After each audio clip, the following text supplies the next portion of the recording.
विक्रम विश्वविद्यालय के प्राध्यापक एवं शिक्षकों ने भी वृक्ष एवं जल संवर्धन का संकल्प लिया। देवलोक गमन मुनि श्री पूज्य तीर्थ सागर जी की छत्री चरण की स्थापना तपोभूमि पर की गई। अपने घर की हर खुशी में एवं माँ बाप के नाम से एक पेड़ अवश्य लगे।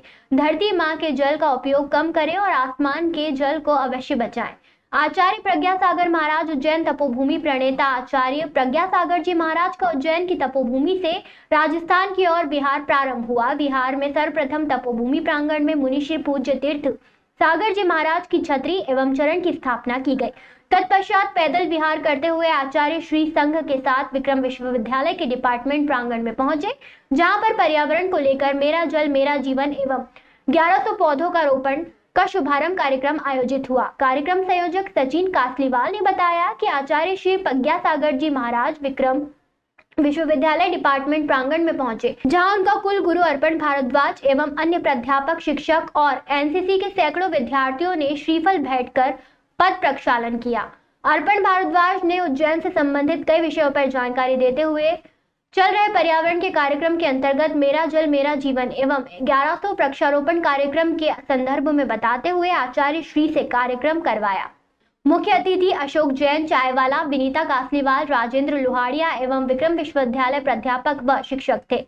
एनसीसी के प्रत्येक बच्चे ने साल में 2 वृक्ष लगाने का संकल्प लिया एवं प्रोफेसर ने किसी ने 10,000 तक, किसी ने 5,000 से लेकर 100 वृक्ष लगाने तक का संकल्प लिया एवं जल संवर्धन के लिए मेरा जल मेरा जीवन में पानी को संचय करने का भी संकल्प लिया। आचार्य प्रज्ञा सागर जी महाराज ने प्रवचन में कहा कि हमें धरती माँ के जल को निकाल कर संचय करने की आवश्यकता नहीं है। हमें आसमान से जो गिरता हुआ जल है उसका संरक्षण करना है, उसको बचाना है, तभी हमारा मेरा जल मेरा जीवन का उद्देश्य पूरा होगा। हमें विवाह, जन्मदिन या शुभ कार्यों में केक काटने की आवश्यकता नहीं है। केक काटते काटते हम पेड़ भी काटने लगे। हमें संकल्प लेना होगा कि हम पेड़ काटे नहीं, बल्कि हर व्यक्ति को जीवन में पेड़ लगाना आवश्यक है। वह भी फलदार पेड़ लगाना चाहिए ताकि उसका उपयोग हर प्राणी मात्र के उपयोग हो। देश सुरक्षित नहीं है तो धर्म सुरक्षित नहीं है। एनसीसी के बच्चों को देखकर अच्छा लगा। इसकी रगों में धर्म भक्ति का नहीं देशभक्ति का रक्त दौड़ रहा है। जिस समय सेवा में आपकी भर्ती होगी उस समय देश की सेवा के लिए क्या मालूम कौन सा ऑपरेशन चल रहा होगा जो देश की रक्षा के लिए आप करेंगे। आप लोगों को भी कुछ कर गुजरने का अवसर प्राप्त हो। कर्नल सोफिया और व्योमिका सिंह जैसे आप बनेंगे। अपने एनसीसी में आकर देश की सुरक्षा का संकल्प लेने का काम करना है। मैंने धर्म के लिए घर छोड़ा तो तुम लोग देश के लिए घर छोड़ देना।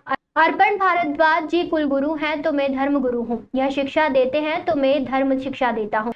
प्रवचन के माध्यम से आचार्य श्री ने और भी कई संकेत देश एवं बच्चों को दिए। तत्पश्चात महाराज श्री ने मेरा जल मेरा जीवन एवं 1100 वृक्षों को रोपण शुभारंभ कार्यक्रम करवाया। आचार्य प्रज्ञा सागर जी महाराज ने ओम श्रीम श्रीम वृक्ष वृक्षः नमः मंत्र का उच्चारण भी करवाया। वृक्षों का रोपण करते हुए महाराज ने भगवान के 1008 नाम में से वृक्ष के नाम का मंत्र बताते हुए सभी से इसका उच्चारण कराया। ओम श्री श्री वृक्ष वृक्षः नमः मंत्र का उच्चारण भी कराया। कार्यक्रम में विशेष तौर पर तपोभूमि परिवार एवं जैन समाज व कई गणमान्य नागरिक, पत्रकार, साथी, प्रोफेसर, शिक्षक, विद्वान आदि लोग मौजूद थे। पेड़ लगवाने मैंने एक स्लोगन दिया है, हमारा लक्ष्य 1 करोड़ वृक्ष, हमारा लक्ष्य और उस अभियान को मैं लेकर के चल रहा हूं। साल में 4 लाख पेड़ लगवाऊंगा तब जाकर के 25 साल में 1 करोड़ पेड़ को लगवाना बहुत सरल काम। लगाते समय फोटो खिंच जाएगी, दूसरे दिन मीडिया में आ जाएगा, अखबार में आ जाएगा, इलेक्ट्रिक चैनल में आ जाएगा, यूट्यूब में डल जाएगा। प्रज्ञा सागर जी के सानिध्य में विक्रम विश्वविद्यालय में एनसीसी की 150 बच्चों की उपस्थिति में, इसके अलावा पूरे विक्रम विश्वविद्यालय के कुलगुरु के साथ वहां के जो प्राचार्य है, प्रिंसिपल है, प्राध्यापक है, सबके उपस्थिति में जैन समाज के संत थे, इसलिए जैन समाज के लोगों की उपस्थिति में वृक्षारोपण का शुभारंभ हुआ।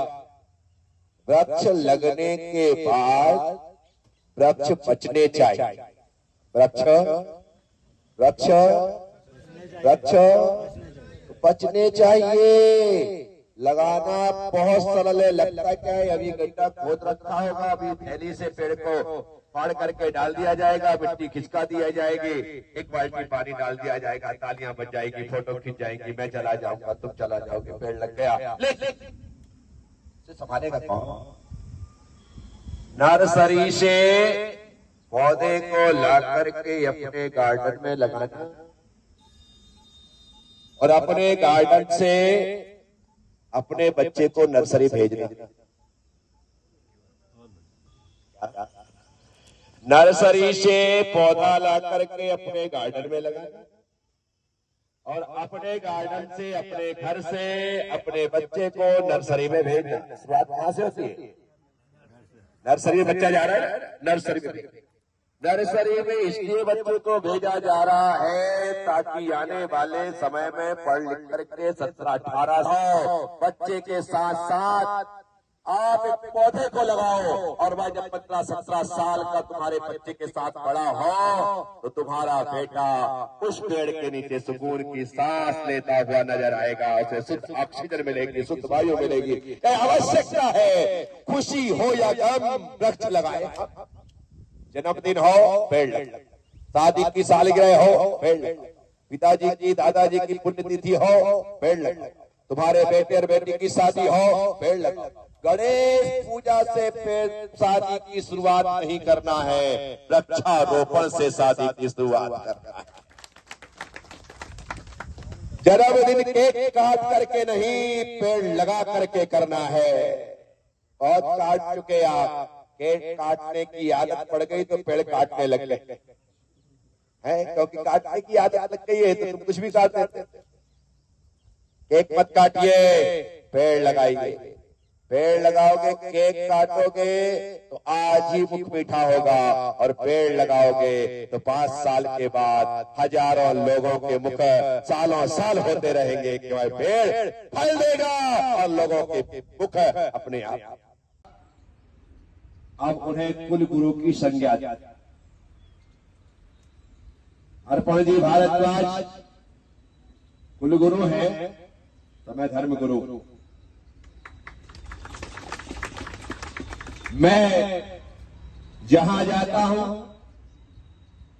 वहां पर अपने धर्म की चिंता करता, अपने देश की चिंता करता, क्योंकि देश सुरक्षित रहेगा तो धर्म सुरक्षित रहेगा।